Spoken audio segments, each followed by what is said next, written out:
Земля Коми встретила знойных гостей по-настоящему осенней холодной погоды. В Ташкенте плюс 28. Впрочем, времени на акклиматизацию у узбекских ребят немного. Впереди первый круг квалификации. 4 бойца, 4 весовых категории. Задача поставлена – выйти в финал. Мы привезли, 4 парня молодых, перворазрядников с детской спортивной школы Олимпийская резерв номер 2 Юнусабадского района с города Ташкента.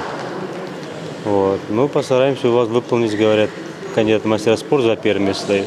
Будем стремиться к этому.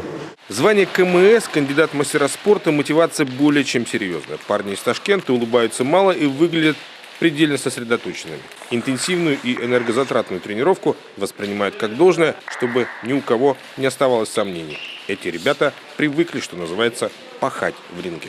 Выступал уже на каких-то турнирах? Да. В Таджикистане. Да, 2 место. Это недавний турнир? Да, недавний.